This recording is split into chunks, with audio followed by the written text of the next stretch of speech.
Así como existen los machirulos que destratan a una mujer, existen también, para mí, la femirula. No sé si existe la palabra, pero por ahí es un neologismo que acabamos de inventar, ¿no? Si hay un machirulo, que es un macho que se comporta como una feminista que exagera, para mí es una femirula. Para mí es una femirula. Femirulas. El aire que te hace falta.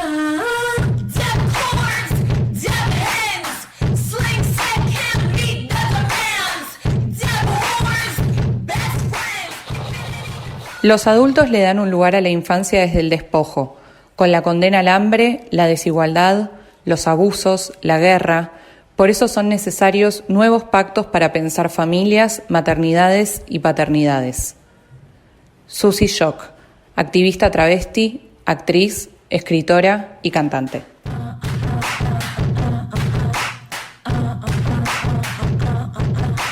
Bienvenidos, amigues, capítulo 34 de Femirulas. Hoy, niñeces. Más de una vez hemos hablado de la importancia de lo que aprendemos en la niñez, porque es algo que nos puede acompañar toda la vida. Incluso, la famosa deconstrucción de la que tanto se habla, no es nada más y nada menos que destruir y volver a construir todo lo que aprendimos desde que somos niñes. El obstáculo más grande para pensar una infancia libre es la falta de perspectiva de género en la crianza y además la gran ausencia de una educación sexual integral bien implementada. ¿Por qué es necesario repensar una crianza con perspectiva de género? ¿Qué estereotipos aprendemos de niñez y sin darnos cuenta los repetimos en la vida adulta? ¿Qué es lo más urgente a erradicar? Para este capítulo contamos con dos entrevistadas que resumen a la perfección el enfoque que le queremos dar al episodio. Por un lado, nos acompaña Nadia Fink, periodista, escritora y editora en Chirimbote. Chirimbote es una editorial de libros infantiles que realiza un constante trabajo en pos de derrumbar los estereotipos literarios que reciben las niñas.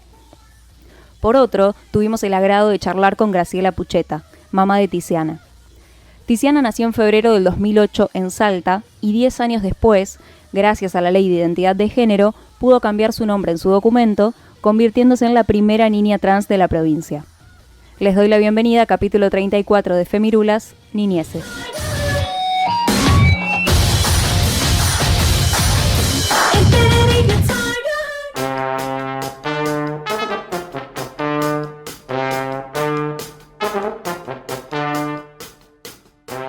Vivimos en un mundo que lidera The Walt Disney Company, más o menos, y que nos bombardea con películas de princesas y príncipes desde 1923, que lo único que hacen es inculcarnos estereotipos de género en nuestras pequeñas cabecitas. A Nadia Fink, periodista, escritora y editora de Chirimbote, le preguntamos qué sesgos de género piensa que nos inculcan justamente en la infancia y cómo cree que eso nos afecta en la vida adulta. Hay muchos sesgos de género que nos inculcan históricamente. Si bien creemos que cambiaron un montón de cosas, vemos que se repiten muchos estereotipos que tienen que ver con cómo se visten a las niñas, los niños, y todo de esta mirada binaria y biologicista, ¿no?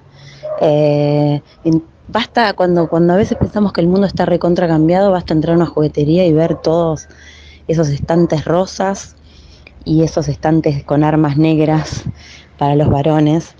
Y que se sigue preguntando en una casa de ropas qué color, además de la distribución de tareas, además de la idea de princesas que venimos viendo históricamente, que tiene que ver con que tiene que haber un hombre para salvarnos y que tenemos que estar siempre limpias y bien vestidas, ¿no? Como esta disposición.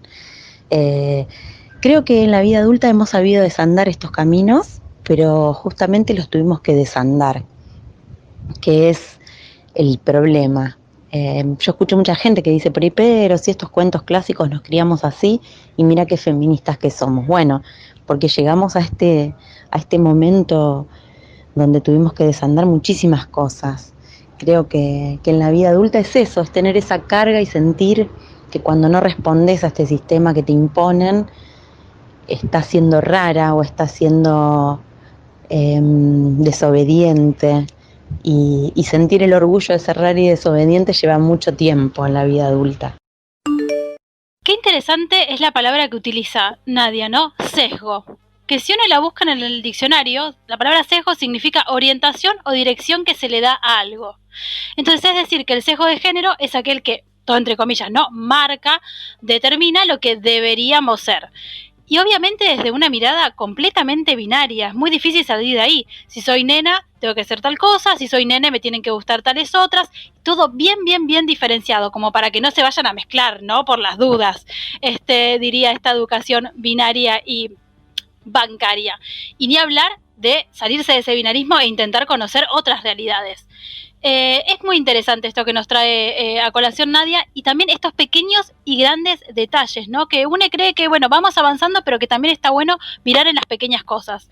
Cómo están distribuidos los juguetes en la juguetería, cómo nos internalizan lo que deberíamos ser, cómo deberíamos jugar para cumplir con los mayores, ¿no? Porque eso también es interesante de pensar.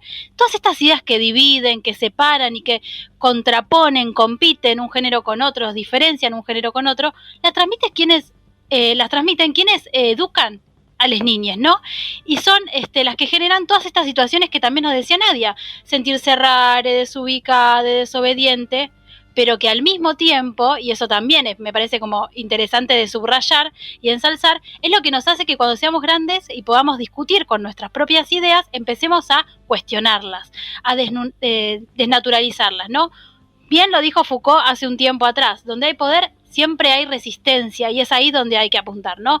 Así que qué mejor sería que las niñas puedan tener la oportunidad de conocer todas las formas, todas las maneras, y que todos los caminos se les abran para que puedan decidir de forma libre y a gustos con sus propios deseos y no con los de otros.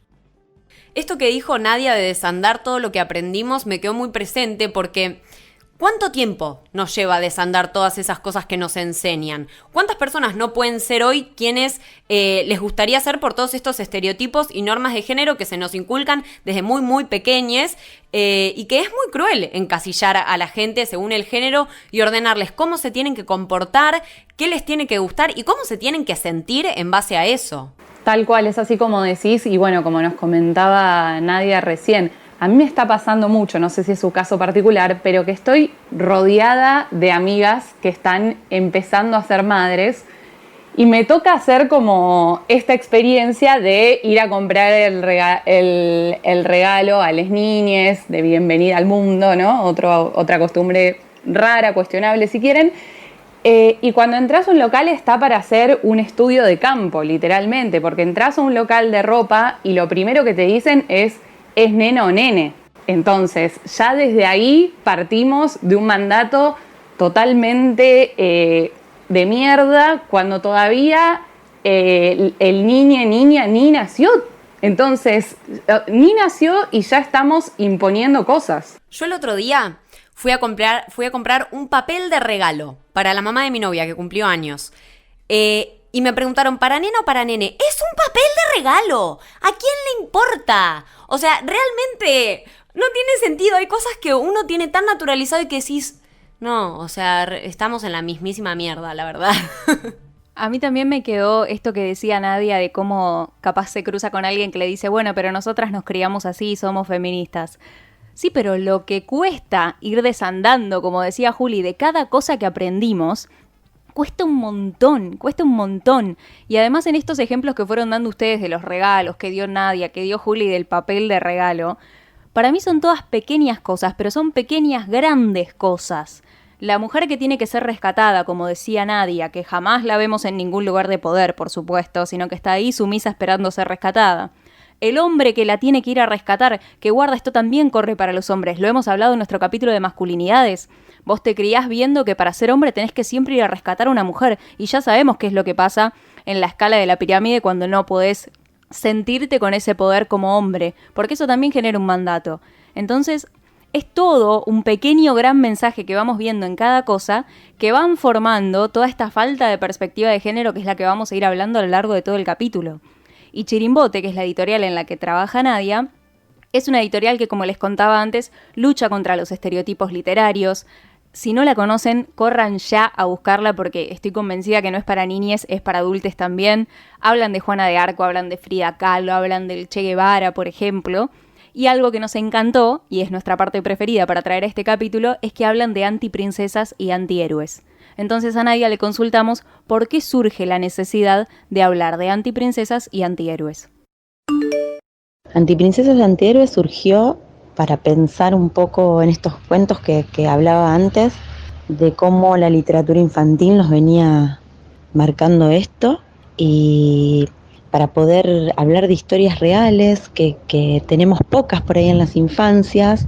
Por ahí en las adolescencias y en las adulteces nos acercamos más a biografías, pero el tener vidas reales llevadas a lo literario, también me parece que ir viendo esto desde la infancia hace que nuestras infancias, que nuestros deseos, que nuestros cuerpos sean menos raros también, y que pueda haber una variedad en Latinoamérica de mujeres, de hombres, de disidencias que hicieron cosas importantes, que tuvieron niñeces más cercanas a las de una princesa o a las de un superhéroe, y que pueden mostrarnos un camino más real.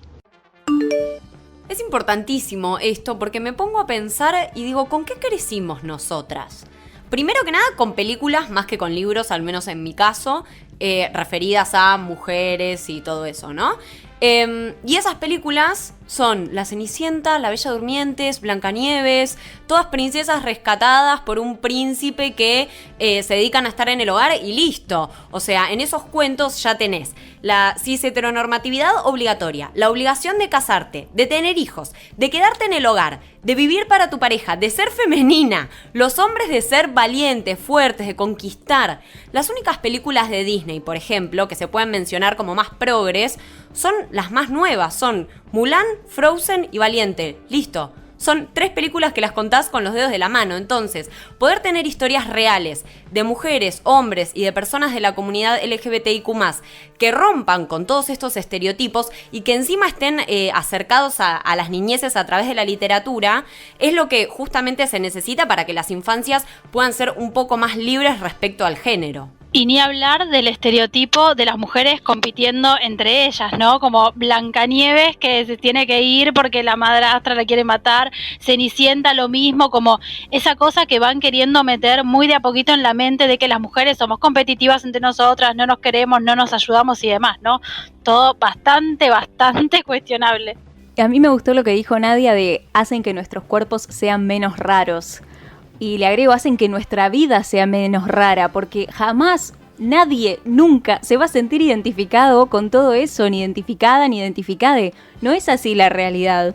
Entonces también, si uno lo empieza a mamar desde chiquite, empezás a ver eso y te sentís súper ajeno después con todas las cosas que te pasan a vos mismo en tu vida cotidiana.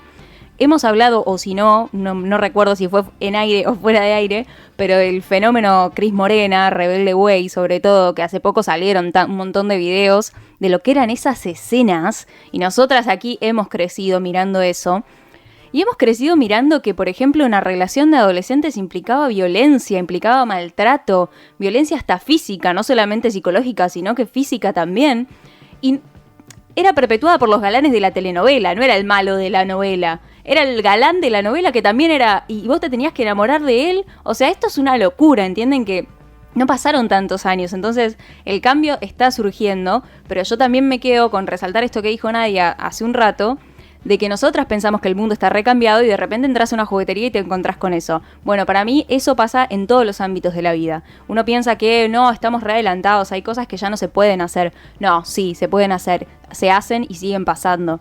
Entonces es por eso que también es necesario seguir problematizando y seguir recordando y entender la urgencia de que tiene que ser desde la niñez, porque es cortar de raíz el problema.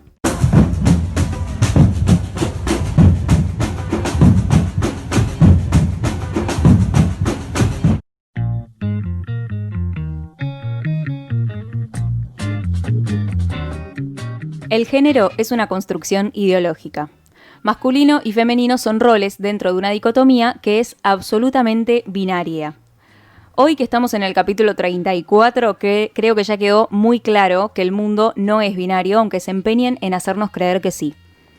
Ahora, ¿qué pasa cuando alguien empieza a sentir que no encaja o que ese binarismo no está bien?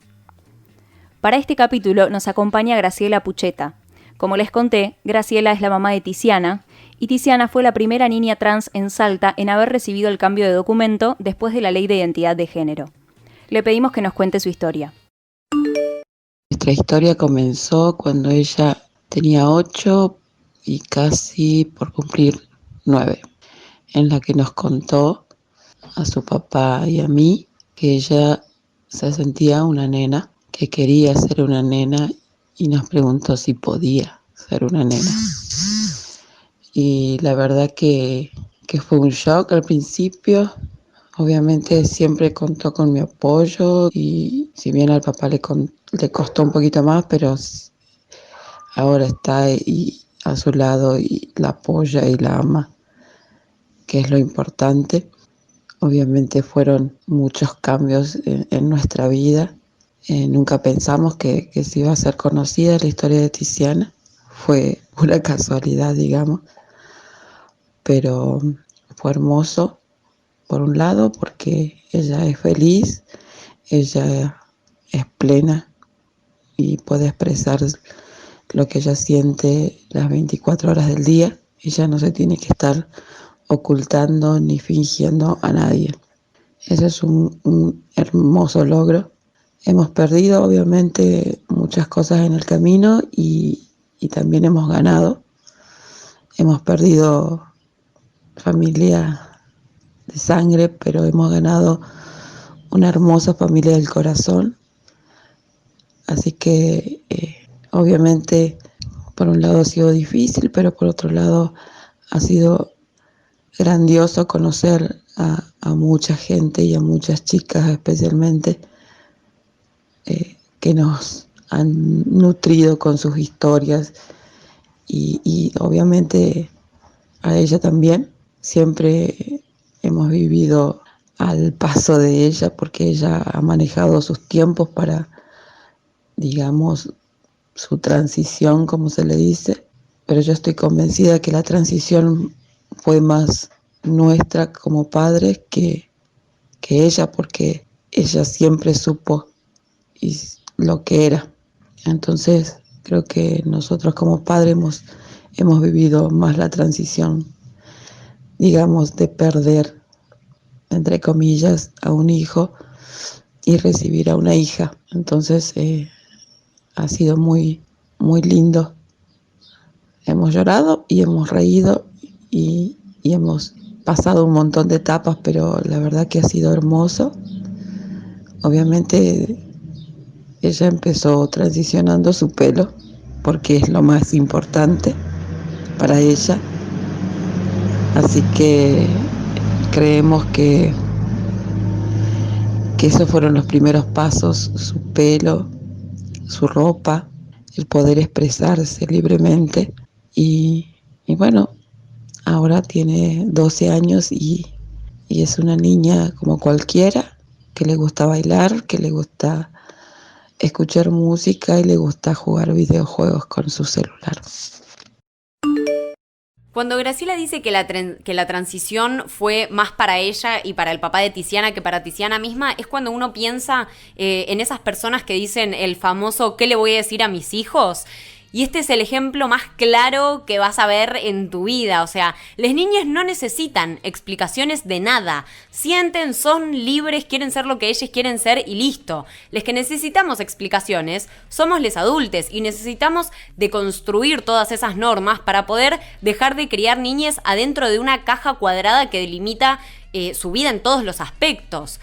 Porque por suerte, Tiziana pudo, gracias a su entorno y a sus padres que la acompañan, ser Tiziana justamente, pero lamentablemente hay un montón de otros niños y niñas que no pueden ser quienes quieren ser justamente por su entorno, por su crianza y porque eso conlleva también a ponerse trabas a uno mismo. A mí hay una frase que me gusta mucho para pensar la niñez, que es que un niño nunca se va a imaginar algo que nunca conoció, o que nunca leyó, o que nunca mamó de algún lado. Entonces, si un niño, cuando tiene 2, 3, 4, 5, 6 años, de repente te dice que no se siente de la forma que le dicen que se tiene que sentir, ¿de dónde lo va a sacar? No hay nada más genuino que algo así, no hay nada más real que el propio sentimiento de cuál es tu identidad de género.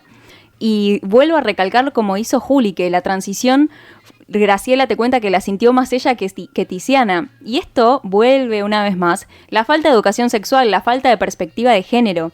lo poco que estamos preparados, cualquiera de nosotros está poco preparado para atravesar la transición de cualquier otra persona, porque no tenemos esa educación, porque no sabemos cómo manejarnos, no tenemos las herramientas. Ahí hay un bache enorme que cubrir, enorme. A Graciela le consultamos entonces por qué es importante repensar las infancias desde una perspectiva de género. Es importante repensar las infancias desde una perspectiva de género porque es importante para ellos también y para nosotros. Como lo dije anteriormente, la transición fue nuestra y el duelo fue nuestro, pero porque nosotros tenemos esas expectativas y cuando te dicen en una ecografía que es por genitalidad, es varón o mujer, nosotros ponemos esas expectativas en va a ser esto, va a ser aquello. Y cuando nos encontramos con seres tan especiales como Tiziana y que te cambian todo, sufrís una pérdida. Pero yo creo que criando a un bebé libre, sin expectativas y sin roles, porque ahora sabemos que ni la ropa, ni los colores, ni los juguetes pertenecen a un género o a otro, podría ser mucho más fáciles para ellos desde mucho más pequeños expresar lo que sienten y para nosotros como papás sería menos doloroso o no sufrir ese duelo de perder un hijo y recibir una hija. Creo que sería muy importante pensar las infancias desde un principio con perspectiva de género y no poniendo roles tan marcados como lo ha marcado la sociedad toda la vida. Eso evitaría un montón de dolores que sufrimos al no saber. El duelo fue nuestro, nos dice Graciela, justamente porque la expectativa de la que habla es muy propia de los adultos, como nos dice ella. El duelo, por definición, es una respuesta frente a una pérdida. Entonces, charlemos un poco qué se estaría perdiendo en este caso, porque creo que ahí es donde nos tenemos que poner a indagar. La persona que uno quiere sigue viva, está sana y en este caso está incluso más feliz y libre y sin embargo insistimos en hablar de pérdida. Creo que esto es porque nos tocó crecer en una generación que, como decía Nati hace un ratito, es una bisagra, es un antes y un después. Y digo bisagra porque fuimos criades de una forma probablemente muy distinta a la que elegiríamos criar nosotros si estuviéramos en ese lugar hoy en día. Y esto no tiene que ver en absolutamente nada con que nuestros viejes hayan sido malos padres o madres. Tiene que ver con que justamente los feminismos vinieron a revolucionar y a romper con todo este tipo de mandatos, que es un poco lo que hablamos siempre en todos los capítulos de Femirulas. En este caso, con todas estas jugueterías rosas y celestes, con todos estos locales de ropa, con el papel de regalo que nos hablaba Julia hace un ratito, con todos los famosos roles de género que se nos quieren imponer desde el minuto 1 que nacemos o incluso antes de nacer, como decíamos antes, con todo esto, con lo predeterminado, digamos, porque creo que en última instancia eso es lo que justamente nos encajona, nos etiqueta, todo lo que decimos siempre y en definitiva nos quita libertad. Y acá quiero insistir en la educación sexual integral, como dijo Nati hace un rato, porque que estemos hablando de duelo, que estemos hablando de pérdidas, cuando, como decía Iro, no hay ninguna pérdida en realidad y no hay nada por lo que hacer un duelo, tiene que ver con las expectativas, como decía Graciela también, y tiene que ver con la falta de educación sexual integral. No estamos preparados, como dijo Nati. Y si la educación sexual integral se aplicara realmente, no solo estaríamos cambiando la mirada de las niñas sobre ellas mismas, sino también en el futuro, en el momento en el que decidan, si deciden ser padres y madres, ya la educación que le van a dar a sus propios hijos va a ser otra. Y dentro de la ley de educación sexual integral, mucho del material que se trabaja en la escuela con las niñas, la idea es que se trabaje en casa con los padres y madres también. Entonces habría un cambio no solo de las niñas en su propia percepción de su infancia, sino en los padres y madres. Entonces es un cambio rotundo que, como siempre decimos, cambiaría un millón de cosas, nos ahorraría un montón de situaciones horribles y viviríamos en un mundo con humanos más conscientes y libres. Además de la educación sexual integral y de la perspectiva de género en todos los ámbitos de nuestra vida, Le consultamos a Graciela qué cambios cree urgentes que sucedan en la crianza y en el acompañamiento de las infancias. Los cambios son esos, criar a seres libres, sabiendo que no son nuestros rehenes, sin colores, sin vestimenta y sin juguetes que identifiquen un género, digamos. Creo que eso sería maravilloso para los niños, el que no tengan vergüenza y que no se mida su vestimenta, ni sus colores, ni sus juguetes por género, y que no se distingan esos géneros sería genial. A mí me gusta cómo habla de criar seres libres que no sean nuestros rehenes. Me gustó esta frase porque es importante repensar y problematizar esta patria potestad que tiene muchas oscuridades consigo, y los padres y madres no pueden tener derecho de decidir por sobre el género de sus hijos. Hoy estamos hablando con Graciela, que es una madraza y que ha transitado toda la transición de Tiziana, pero no es el caso de todos los padres y madres que existen en este mundo, y en gran parte es por todo lo que comentamos antes y que dijo Juli recién, de que además nadie está preparado, ni preparada ni preparade para atravesar todo eso. Y por otro lado dice que las niñas no tengan vergüenza, que se animen a ser libres. Entonces, tanto esto de que no son nuestros rehenes, tanto esto de que se animen a ser libres, todo siempre radica en un cambio colectivo. Nada de todo esto se va a lograr de forma individual. Nada va a cambiar si el cambio no se genera en la sociedad, en el Estado, en las políticas y en la cultura.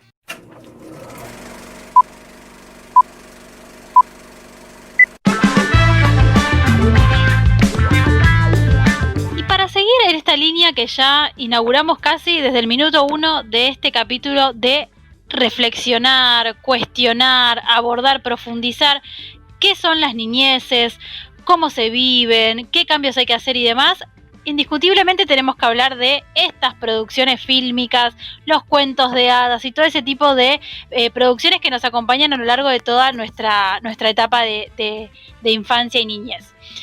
Entonces, estuve pensando, tengo que decir que vengo como muy contenta y con mucha data, así que voy a intentar ir rapidito y al pie, así que seguramente puedan tener información más detallada en nuestras redes. Pensar desde una mirada de las infancias, desde una perspectiva de género, desde una perspectiva más clásica y desde una perspectiva alternativa. Porque es muy interesante los distintos abordajes que hay de este concepto. Y vamos a arrancar desde una mirada con perspectiva de género y voy a empezar hablando de una producción que en principio es un libro y que como mínimo tenemos dos producciones fílmicas, que es Mujercitas. Pero clásicos de clásicos sí los hay. Tenemos una película de 1994 protagonizada por Winona Ryder, Susan Sarandon y demás. Y tenemos la versión que filmó el año pasado Greta Gerwig, con una mirada mucho más profunda en las cuestiones de género. Y lo que tenemos acá es cómo es el crecimiento de 4 hermanas, ¿no? En una época ya lejana para nosotros, y cómo se iban discutiendo ciertos roles y ciertos mandatos que algunas de las hermanas querían seguir y otras no. Tenemos ahí como el papel de Jo, que es como el que más nos llama la atención, pero está bueno como mirar a todas en detenimiento y ver qué es lo que ofrecen para reflexionar. Y seguimos con esta mirada que dijimos sobre Disney, porque no vamos a hablar ni de Blancanieves, La Bella Durmiente, La Sirenita, podemos nombrar un montón que están mal, vamos a decirlo así directamente, pero tenemos, como decía Juli antes, varias producciones que por lo menos vienen como revisitando el modelo que venían explotando. Y acá yo traje dos que me parecían como las más interesantes, que están Brave, Valiente y Frozen, y es muy interesante que las dos son del año 2012, o sea, las dos salieron en el mismo año, por lo menos la primera entrega de cada una, y lo interesante acá es como ponen a los personajes femeninos en un lugar mucho más de acción y no de pasivo, como venían teniendo siempre las princesas, con esta idea de la princesa que no hace nada más que esperar que la rescaten, como decíamos antes, y acá totalmente lo contrario, ¿no? Están quienes toman el poder de la acción, eso, accionan, cosa que antes no sucedía, o si sucedía era contraproducente, ¿no? Tenemos la Sirenita que ella acciona, pero bueno, le sale mal por distintas cuestiones, ¿no? Totalmente, aparte con el éxito que significa este multiverso de Disney, ¿no? Llega a todos los rincones del planeta. Pero también es interesante, acá traigo otro multiverso que es súper interesante. Yo no ahondé tanto, como tampoco ahondé tanto en el de Disney, que es el multiverso de la animación japonesa. Y acá traigo dos películas que me parecen también sumamente interesantes. Es más, creo que una está en Netflix, así que después se lo dejamos en redes, que es La princesa Mononoke del año 1997 y El viaje de Chihiro del año 2001. El viaje de Chihiro, yo tengo que decir que es una de mis películas de animación preferidas. La vi desde muy chica y me encantó.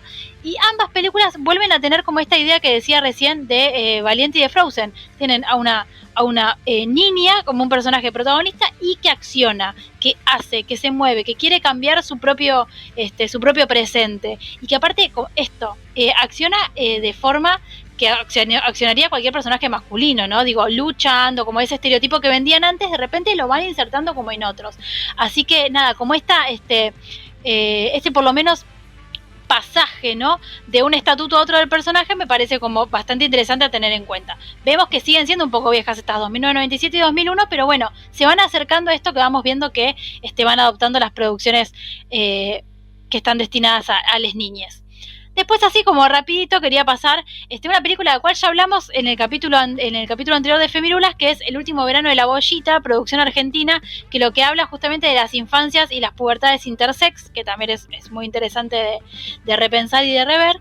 Y dos documentales cortometrajes, que están los dos en YouTube, después les dejamos los links ahí, nos los piden y se los damos, que es uno estrenado este año, septiembre de este año, se llama Infancias Trans, y lo hizo la organización Change de México, que lo que hace es justamente reunir el testimonio de varios niñes y acompañarlos durante 10 meses en su transición.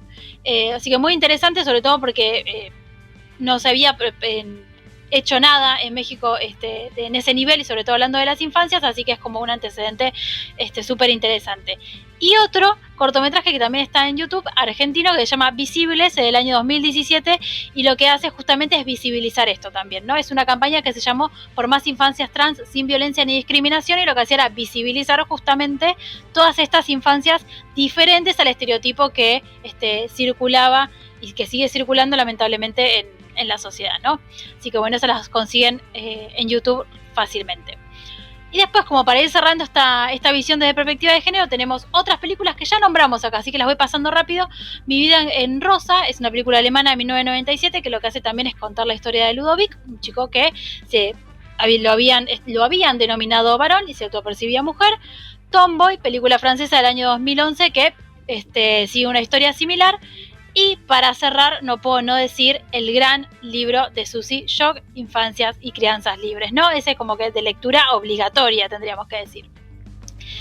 Y después me pareció también interesante traer a colación otras infancias mostradas en las producciones fílmicas que pueden ser ya sea que muestran lo que podría ser una infancia, digamos, tradicional, entre comillas, como puede ser Matilda, por ejemplo, o Boyhood, que es una película que se filmó a lo largo de 10 años, que muestra eso, el crecimiento del actor durante 10 años, eso es súper interesante.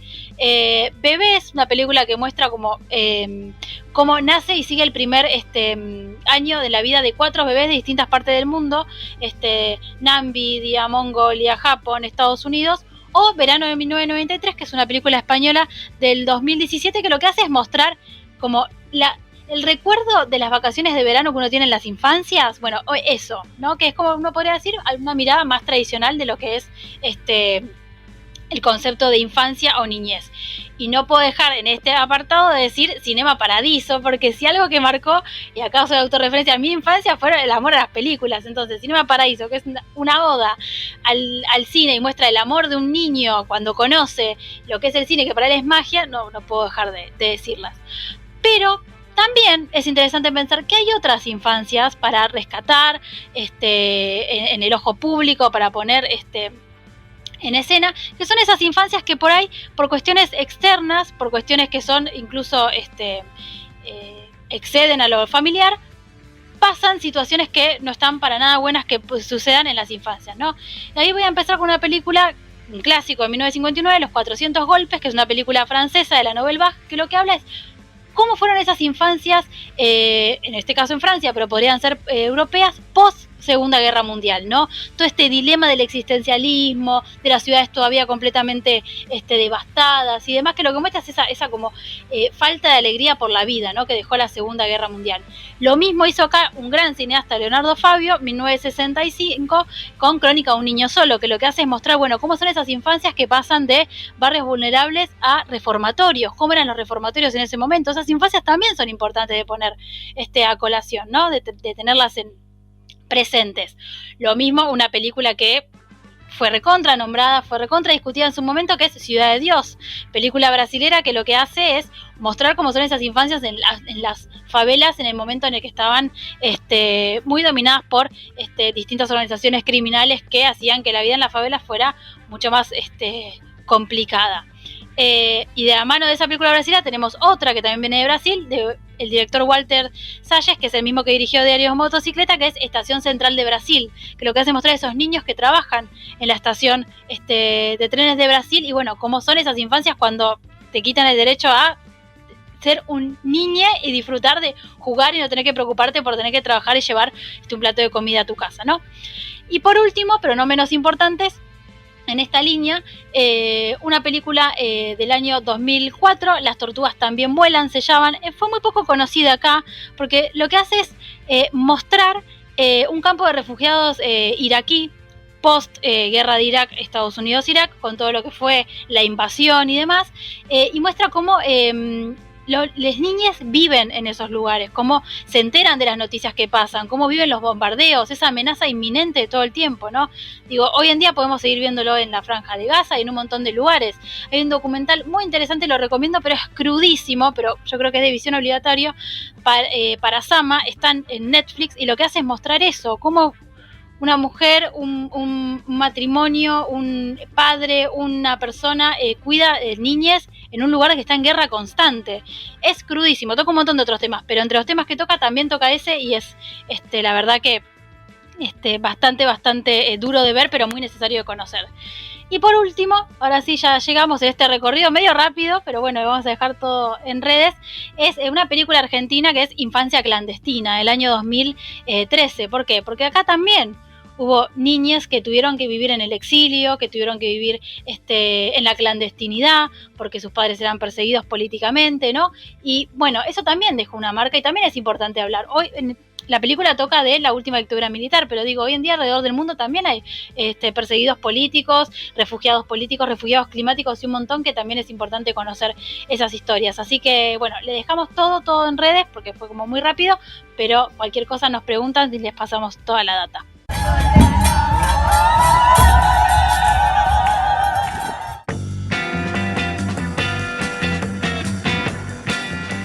Para ir cerrando este capítulo 34, le consultamos a Nadia, Fink de Chirimbote, cómo se puede pensar una infancia libre.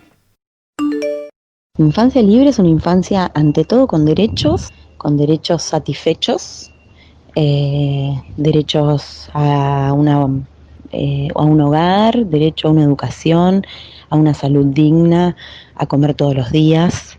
Eso es una infancia libre, y también es el derecho a poder ser lo que cada quien desea ser, y no visto el deseo como desde el mundo adulto, donde el deseo está puesto en otros lados más racionalizados. El deseo de jugar, de vestirse, de elegir qué canciones cantar, cómo bailar. Nos parece que eso suma siempre que los otros derechos estén cubiertos, ¿no? Es una cuestión de derechos, y en eso la incluimos a las infancias libres. Qué simple que suena, ¿no? Como que la escuchamos hablar a Nadia y suena como si fuera algo totalmente sencillo, pero qué lejos que estamos de todo esto. Un poco como nos dice ella, no hay nada más genuino que el deseo de las niñas, que es algo que veníamos hablando hace un ratito, porque es un deseo que es puro, que no es racionalizado, es real, como nos decía Nati antes, y eso es lo que deberíamos intentar sostener nosotros como adultos. Esto es lo que tendríamos que perpetuar. Ese desarrollo y ese crecimiento libre de mandatos, libre de imposiciones, de roles de género, para que cada uno pueda crecer de la manera más sana posible. Y además nosotras acá nos estamos centrando más en las infancias libres referido al género, pero recién se puede hablar de eso cuando, como dice Nadia, las niñas tienen un hogar, tienen salud, tienen educación y comida, porque no podemos hablar de infancias libres tan livianamente en un país donde hay un 62,9% de pobreza infantil. O sea, son más de 8 millones de niñas que salen a la calle a pedir comida o a laburar todos los días en lugar de estar jugando como deberían hacer todas las niñas. A mí lo que más me llama la atención de todo esto es darnos cuenta que todavía nunca lo vimos. No conocemos lo que es el mundo con infancias libres. No sabemos qué podría pasar si a todos nos empezaran a criar de otra forma. Y esta fue la última pregunta que le hicimos a Graciela. ¿Qué cambios crees que se podrían ver en el futuro gracias a las nuevas formas de pensar la infancia?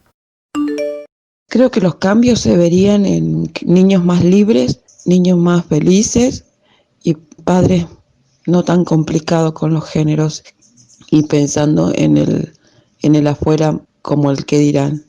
Creo que eso es importantísimo. Infancias más libres, sin estereotipos.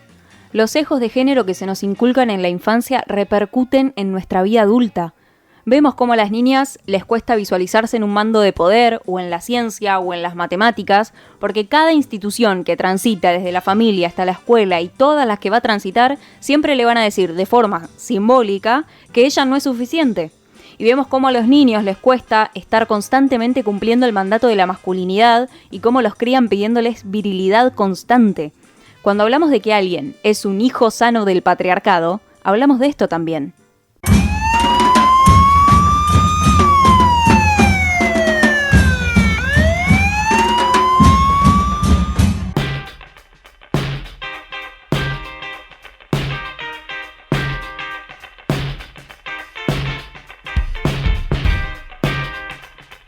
Llegamos al final de este capítulo 34 y como siempre tuvimos una consigna en @femirulas. En este caso fue, ¿con qué estereotipos fueron criades y no les gustaría transmitir a otras niñas? Si bien surgieron muchas respuestas, tengo que admitir que hay muchas que coinciden y no es casual, ¿no? Acá nuestra primera oyente nos habla ya de los estereotipos de belleza y de cuerpos, que es algo que muchos oyentes coincidieron en este punto. Después nos dicen esta idea de que las mujeres tienen que ser delicadas y no pueden hacer lo mismo que los hombres. Otra cuestión importante que surgió a lo largo del capítulo. Que siempre existe una competencia entre mujeres, que es algo que, como nos decía la jefa en su columna de cultura, ya desde las producciones cinematográficas nos lo quisieron insertar ahí en el cerebro. Un tabú en el tema sexual, obvio, no me llamaba la atención para nada, que las mujeres tenemos que ser correctas, educadas, finas, elegantes, etc. Y por último dejé uno que es una simple palabra, pero que me parece como que grafica toda la perfección, que es Barbie. Porque creo que esta palabra habla por sí sola, ¿no? La idea de hegemonía, ser blancas, heterosis, etcétera, etcétera. Y si eso no es un mandato, entonces ¿qué es, no? En mi caso me presento, soy Lairo, me encuentran en Instagram como @soylairo. Y si tengo que decir algún estereotipo con el que fui criada, que ya fue hace 31 años, así que le mandamos un beso enorme a mi mamá y a mi papá que me criaron con todo el amor del mundo, pero en algunas cosas la pifiaron como todes. En lo que la pifiaron en este caso fue en el hecho de levantar la mesa, ¿no? En mi familia éramos 3 mujeres y un varón y mi viejo y mi hermano se quedaban sentados en la mesa, no te levantaban ni un plato, de lavar ni hablemos, pero no te levantaban ni un plato y era como que ya estaba tan instalado en casa que ni siquiera se cuestionaba. Directamente nosotras nos parábamos, levantábamos los platos, los vasos, mi mamá lavaba y la dinámica era esa. Más o menos se podía justificar, entre comillas gigantes, en que mi viejo laburaba. Ahora, mi hermano sentado no tiene ningún tipo de explicación. Bueno, mi nombre es Rocío Rivera, acá la jefa, en Instagram @lajefa del conurbano, y en mi caso no va por el lado que comentaba recién Iro, sino que un poco por lo que decían algunas de nuestros oyentes, que era el tema de ser chica, ser femenina, tener que estar como arreglada, tener que estar siempre como muy pulcra, todo ese tipo de composiciones físicas que para mí son desgastantes, insoportables en un punto. Entiendo si hay quienes lo disfrutan, no es mi caso, pero estaba como esa bajada de línea constante todo el tiempo y la verdad que muy molesta. Buenos días, buenas tardes, buenas noches, me presento, soy Julieta Penisi, alias Locutorta, y en mi caso creo que fue, al 100% la heteronormatividad obligatoria. No es porque en mi casa fueran homofóbicos o porque me decían, sí, bueno, porque vos tenés que tener novio, pero esos comentarios que hacen todos les padres y madres, hasta cuando les niñas están en el jardín, esto de, ay, a los 2 años, ¿no? Por ejemplo, volvés del jardín, ay, ¿quién es ese? ¿Es tu novio? Ay, ¿es tu amiguito? ¿Cómo le vas a preguntar a un nene de 2 años, a una nena de 2 años, si tiene novio o novia? Es una locura, déjalo que juegue, que tenga amigues, que, no sé, como algo un poco más justamente de niñes, y no tener que inculcarles desde tan pequeñas y pequeñas que tienen que tener pareja, eso me parece una demencia. Y en mi caso creo que fue ese al 100%, la heteronormatividad obligatoria, que me costó 18 años poder darme cuenta que mi vida no iba por ese lado. Cierro la ronda, aquí Stan Chinati. Bueno, yo siento que lucho contra un montón de estereotipos de género siempre. La de los platos que contó Iro, ay, Madonna Santa, lo que me cuesta soportar eso ahora. Es una deconstrucción constante realmente. Así que lo que voy a elegir, dado que soy tan fan y les rompo el bocho diciendo que deconstruyan el lenguaje, porque soy fan del lenguaje, les voy a contar que yo durante muchos años, incluso siendo grande, no sé si no estando en el secundario, si alguien hacía algo como de signos de debilidad, yo decía, no seas nena. No seas nena, decía yo. A ver, puertas adentro de mi crianza, la verdad, yo considero que mi viejo y mi vieja son una de las mejores personas que conozco. Y aún así, hay patriarcado por donde lo mires. Y creo que debe ser el caso de miles de personas. Está en las pequeñas cosas, en las prácticas, en el lenguaje. Si yo decía, no seas nena, sintiéndome como nena, autoafirmándome como nena, entonces en mi inconsciente, ¿qué era ser una nena? Era debilidad. Y eso lo mamé, eso lo escuché, eso vi como mi viejo, como mi hermano, como andás a ver quién. Si alguien lloraba, si alguien se caía, si alguien demostraba un signo de debilidad, bueno, dale, no seas nena. Llora como nena, haz esto como nena. Y yo era una nena, yo me sentía como nena. Entonces eso se instala en el cerebro. Entonces, repiensen el lenguaje, repiensen las prácticas, las pequeñas cosas. Les voy a quemar tanto la cabeza de acá a que termine Femirulas con esto, hasta que se acuerden de mí cuando vean el pequeño patriarcado andando por ahí. Estas pequeñas cosas en la niñez pueden transformar toda nuestra personalidad, transformar todos nuestros códigos de conducta. Es por eso que es urgente repensar las infancias, pensarlas libres, pensarlas con ESI y con perspectiva de género. Nos encontramos la próxima. Chau. Femirulas, el aire que te hace falta. Seguinos en Twitter, Instagram y Facebook como @elbaído. Seguinos en Twitter, Instagram, Facebook como @elbaído. Hacen la artística. Dale, seguinos.